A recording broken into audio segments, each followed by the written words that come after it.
అనంతపురం జిల్లా గుంతకల్లు నియోజకవర్గంలో తాగునీటి ఎద్దడి నివారణకు తక్షణ చర్యలు చేపడతానని ఎమ్మెల్యే గుమ్మనూరు జయరాం తెలిపారు.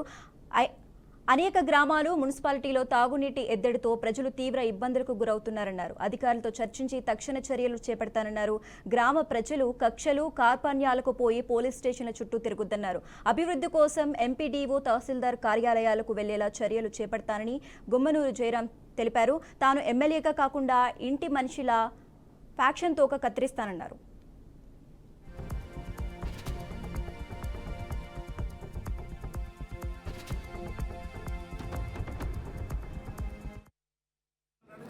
నడుచుకుంటాం. వేరే వాళ్ళు ఏం చేసినా కూడా అవన్నీ నాకు అనవసరం.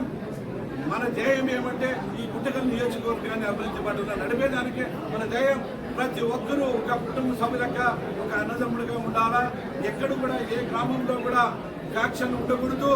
ఫ్యాక్షన్కి ముందు ఉంటే ఖచ్చితంగా దానికి నేను తోక కత్తిరిస్తానని చెప్పి ఈ సందర్భంగా నేను ఎప్పుడో చెప్తున్నా. ప్రతి ఎలక్షన్లో నేను ప్రతి మీటింగ్లో చెప్తున్నాను. ఏం చెప్తున్నాను, మీరు పోలీస్ స్టేషన్ మెట్లెక్కదండి, ఎండిఓ ఎంఆర్ఓ మెట్లు ఎక్కండి అని చెప్పి నేను ప్రతి ఒక్కసారి ప్రతి బహిరంగ సభలో చెప్పాను. ఇప్పుడు కూడా చెప్తున్నా, పోలీసులకి పని చెప్పే ప్రసక్తే లేదు. పని చెప్పాలంటే ఒక ఎంఆర్ఓ ఎండిఓకి పని చెప్తానని చెప్పి ఈ సందర్భంగా మీ ఎదుటి మనం చేసుకుంటున్నాం.